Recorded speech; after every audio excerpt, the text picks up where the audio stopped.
In the late 90s and early 2000s, my family and I would often spend time with some friends of the family.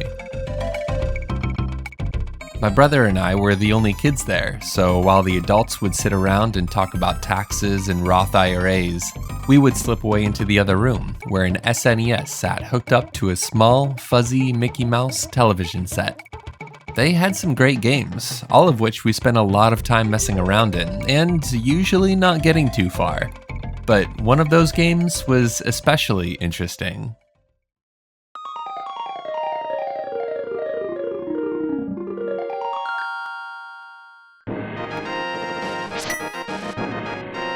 This was my first introduction to the Legend of Zelda series, although I didn't really know what was going on at the time. I liked messing around with the boomerang and cutting people's lawns, but I didn't understand much beyond that. I was just a little too young to know or care about how to advance the story along in any way. It wasn't until a few years later in 2006 that I got my first proper introduction to the Legend of Zelda.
As I sat there and watched this for the first time, all of my surroundings faded away and I was transported into the game. It might just be a short cutscene of riding a horse, but to me, this is storytelling. This is world building, and we haven't even started the game yet. Games don't need to have a story. Above all, they need to be entertaining. Whether or not that entertainment will include a story is up to the developers and the genre of the game they're making. As for The Legend of Zelda, well...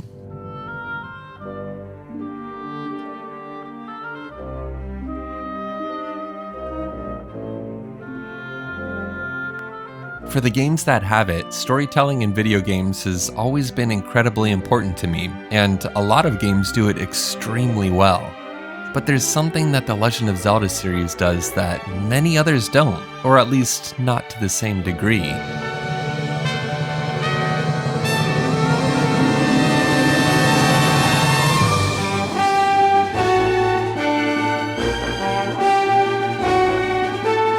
With The Legend of Zelda, each game is usually going to have a main story, or a story, one that often revolves around defeating Ganon. But then there are the B stories, the ones that probably don't have cutscenes or sometimes even any dialogue associated with them. These are the ones where the player is forced to draw their own conclusions. There's a popular phrase in the filmmaking world that describes how stories should be told. Show, don't tell. To illustrate this, imagine you're playing through a game and you come across a person in a nearby town who tells you. Now, imagine you're traveling to a nearby town and on your way, you come across this.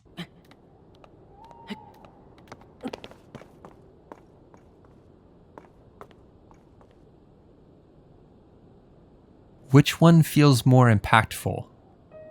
This is what this series does so well. Not only telling stories through cutscenes, but through the environment, through world building, and leaving it all up to the player to discover through exploration. This incentivizes the player to slow down and pay attention to their surroundings to learn things without directly being told. I admit there are times when I wish these games wouldn't tell me things.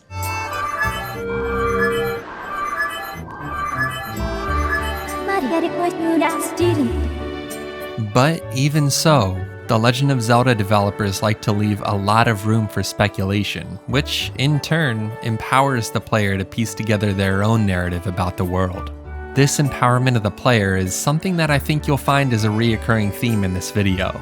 But that's because I believe it's an important aspect of game development. It's this idea that players are active participants in uncovering the world's secrets, that players don't need everything handed straight to them, nor do they want it. That feeling of figuring things out for yourself, of making those connections, it creates a sense of accomplishment and has the potential to leave a big impact on the player. When done in tandem with an engaging A story, your game has the recipe for an extremely memorable experience in which the player is both drawn in and feels their intelligence is valued as they uncover the hidden story of the world. If you enjoy that sense of intellectual engagement, you might also appreciate this video's sponsor, Brilliant. Brilliant is an interactive learning platform designed to help you build skills step by step in subjects like math, science, programming, data analysis, and AI. Much like piecing together clues in a game world, building real understanding often requires critical thinking. What I really appreciate about Brilliant is how it helps you cultivate a powerful daily learning habit to improve critical thinking. And instead of needing large blocks of time, you can dive in for just a few minutes each day. It transforms those moments you might otherwise spend passively scrolling into active, hands-on problem-solving sessions. Making that small, consistent effort really adds up, helping you build and maintain skills. Something crucial whether you're tackling game development challenges or just want to keep your mind sharp. To try it out for yourself, you can get a free 30-day trial covering everything Brilliant has to offer by visiting brilliant.org/greenlightdev. Or you can scan the QR code on screen, and using that link gets you 20% off an annual premium subscription. The link is also right at the top of the video description, so definitely check them out if you enjoy active learning and want to build that positive daily habit. The beginning of a game might just be the most important part of it, but it's also the most difficult to get right. Not only is this where the developers need to hook the player, teach them the controls and abilities, and give them a taste of what to expect, it's also up to each individual player on whether they feel the developers did this in an engaging way or not. Although it's opinion, there are a few games in the Zelda series where many people seem to agree that this was done well, and other games that they say may have benefited from a quicker ramp up to the core gameplay. My opinion doesn't always fall in line with the majority on this topic, but before we get to that, we need to talk about one of the most memorable beginning segments in Zelda history. Open your eyes.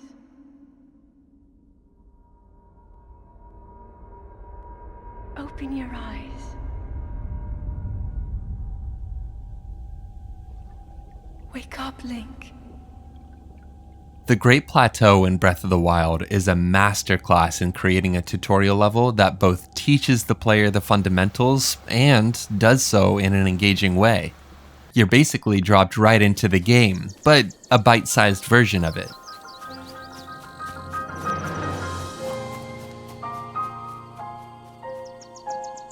You don't have access to the full world from the beginning, but you're able to explore an area that feels expansive. You have a general goal, which is to complete all the shrines in the area, but how you do that is up to you. There's no set path for you to follow to each shrine, the path is just whichever way feels the most interesting to you. This isn't just a tutorial area, this is the game just on a smaller scale. There isn't any, oh, I need to learn about this before I can start exploring. You just can. You're given tooltips to help you out, but the game really allows you to learn through two main methods: by doing and by dying. Basically by seeing what works and what doesn't. This made me realize that games don't need to spell everything out for the player. When I'm making a game, I don't want to teach the player how I play the game. I want the player to decide how they want to play it. Now, Zelda games weren't always like this, but I think there's something we can learn from those games too. Let's look at Twilight Princess again. This is a game that many would agree it has a pretty slow start. You're doing tasks that can feel like mundane side quests, and it takes a while before you finally get a sword and can attack something. But I love this beginning. The slow start allows me to talk to the members of Ordon Village, learn their personalities, and, in a way, become a resident there. When I first played this game, it didn't feel like this was just the starting area. It felt like this was my home. The player is taught things about the game through some low-stress activities, mostly. But it's because of this slow start in the village that really allowed me to build a connection to Ordon. And this is why the next part of the game seems so powerful to me.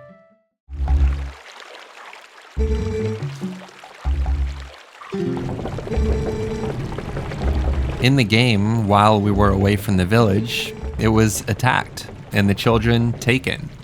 The once happy, relatively carefree townspeople are now terrified, distraught, and, in some cases, injured. This was a powerful moment for me, but the reason why it worked so well was because of the slow beginning. Unlike Breath of the Wild, which allows room for the player to learn game mechanics how they please, Twilight Princess takes a different approach. One that not every player is going to enjoy, but one that I certainly did. Twilight Princess allowed room for the player to learn about and connect with the characters, with the trade-off of a slower start. Skyward Sword is another title that takes this second approach. Like Twilight Princess, it has a slow start, but in turn, we're able to learn about the characters. We can see their personalities and their relationships with Link. And it's because of this that the story beat of losing Zelda leaves a greater impact. The thing about this approach is that it can really only work in games that have heavy narrative focuses, and even then can be met with discontent. But when it works, it can be incredibly memorable for the player. At the beginning of Tears of the Kingdom, you encounter a shrine with a pretty simple solution.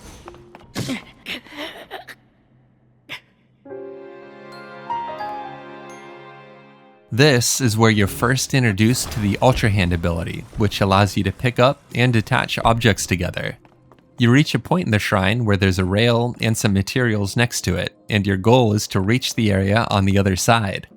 It's clear that the easiest way across is to attach a hook onto a plank to create a vehicle to slide down the rail.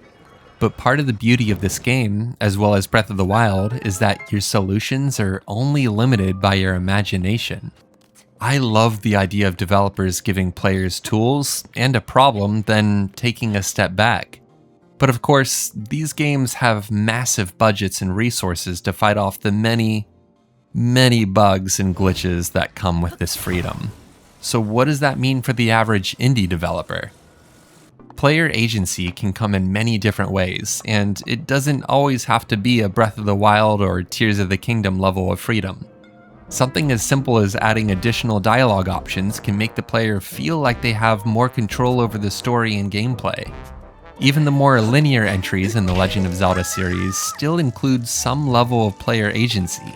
Collecting all of the pieces of heart in a game is completely optional, but the choice to look for them is available for the players that like the challenge. Side quests are another way to give the player choice over the story and gameplay. Whether or not completing a side quest will end up having a narrative impact is up to the developers, but as long as the side quest is interesting enough, that could also serve as its own reward. I think for me, the main thing to remember is to make sure that the player is presented with some level of choice as they play through the game. Not because of some random game design rule, but because I have fun as a player when making those choices. And I want to make games that I find fun. I think really my biggest takeaway from looking at these different Zelda games is to trust the player. Trust the player to piece together the subtle stories woven into the world without needing every little detail spelled out. Trust the player to learn, whether through the freedom of exploration like in Breath of the Wild, or through a more guided, story-focused journey like in Twilight Princess. And trust the player with agency, the ability to make choices, to experiment, and to leave our own unique mark on Hyrule, even if it's just deciding which patch of grass to cut next. But what do you think? What lesson from Zelda resonates most with you as a player or aspiring developer? Or is there another series entirely that you feel exemplifies these principles perfectly? Let me know your thoughts down in the comments. I genuinely love reading them. If you enjoyed this dive into Zelda's design or found it helpful for your own game development journey, consider hitting the like button. And if you want to join me as we continue to learn game development together, exploring game engines like Godot and figuring this stuff out through trial, but mostly error, make sure to subscribe to the channel and ring the bell so you don't miss future videos. We also have a fantastic community over on Discord where we talk game dev, share projects, and help each other out. You can find the link in the video description. Besides that, keep learning, and I'll see you in the next video.